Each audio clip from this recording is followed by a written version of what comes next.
But let's get back to the big story. The Central Bank of Nigeria, of course, representing the authorities of the federal government of Nigeria yesterday, freezes FX sales or foreign currency sales to anyone who wants to import textile products into the country. That takes an immediate effect. But if you're in the cotton business, the government is giving a bit of a window for you until 2020. And of course, there is something there, an icing on the cake for cotton growers and textile manufacturers. Yesterday, they had lunch, or well, something like that, with the Central Bank team. And it's the first business meeting for Godwin Emefiele, who says yesterday he's still in office and still his tenure will be expiring in June. But what did he have to tell everyone who was there to listen? Let's take a recap of that for you. Take a listen.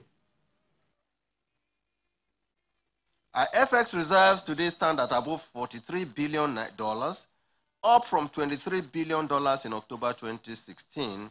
And inflation has dropped from the peak of 18.7% in January 2017 to 11.3% in February 2019. Following a successful general election, our foreign investor friends have begun to show interest in Nigeria again, given their confidence on a stable business environment.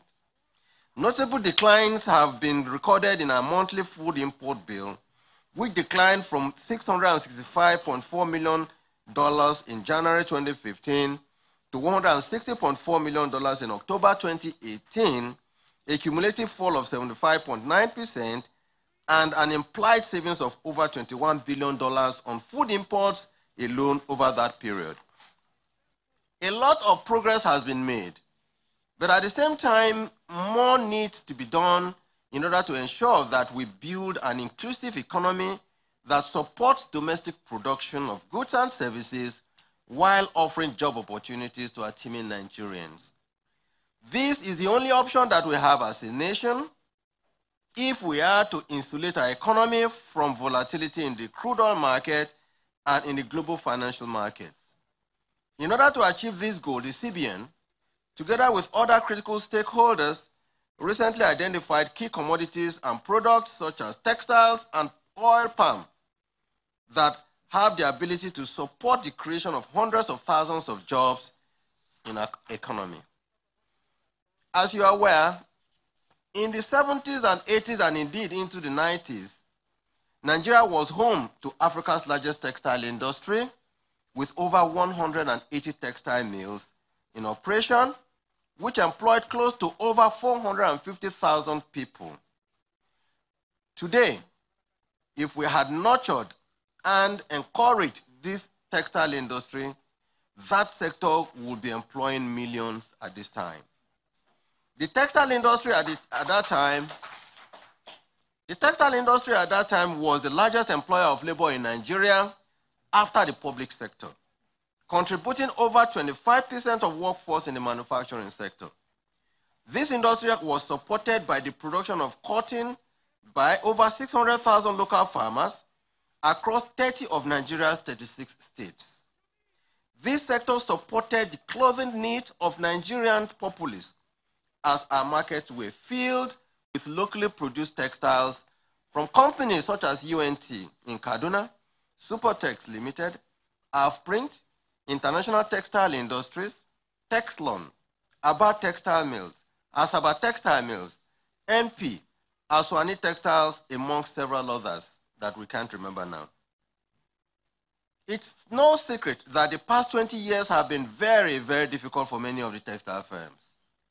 They have faced rising operating costs and weak sales due to high energy costs, smuggling of textiles goods, and poor access to finance. The three main issues. I repeat, high operating costs, smuggling of textile goods into the country, and poor access to finance. Many of them have had to lay off workers. Today, most of the factories mentioned have all stopped operations, as only 25 textile factories are operating today at below 20% of their installed production capacities. And the workforce in Nigeria's textile industry today stands at less than 20,000 people.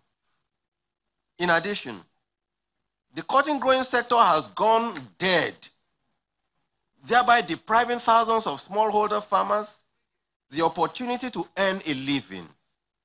Furthermore, a large proportion of our clothing materials are imported from China and other countries from Europe. At this stage, we need to intervene to redirect our focus to the important role the textile industry played in our country. They did more than produce cottons and textiles. They indeed helped in sustaining the vitality of the neighborhoods in which they operated. With the death of these industries came a rise in unemployment, insecurity, and other negative social vices. Today, Nigeria currently spends over $4 billion annually importing textiles and ready-made clothing. With a projected population of over 180 million Nigerians, the need of the domestic market are huge and varied, with immense prospects not only for job creation, but also for growth of the domestic textile industries. One quick example that highlights the potential of this local market includes the need to support provision of uniforms and clothing apparels for school students, military and paramilitary officers, as well as workers in the industrial sector.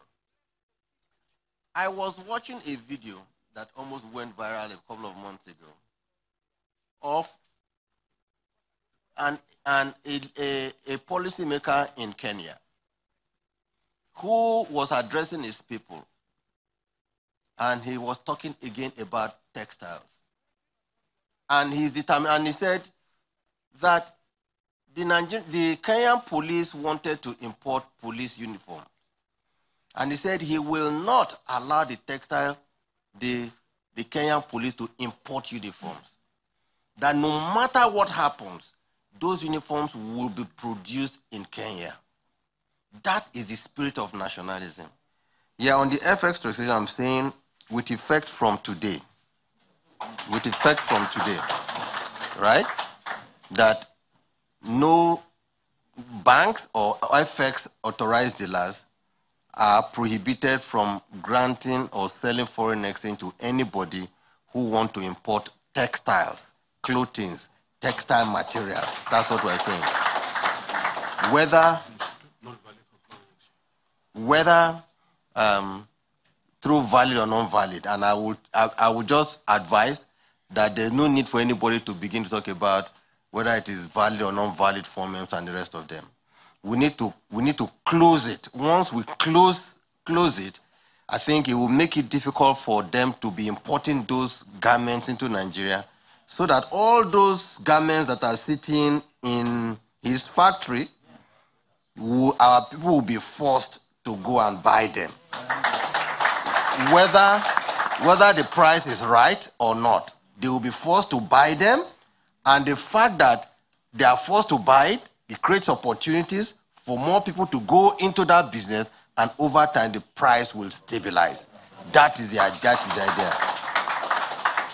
Now, I talked about 2020 because I felt that the Cotton Association talked about the time from planting to harvesting cotton, and whether it will be in the kind of quantity that you may need and the rest of them. So that's what I was saying.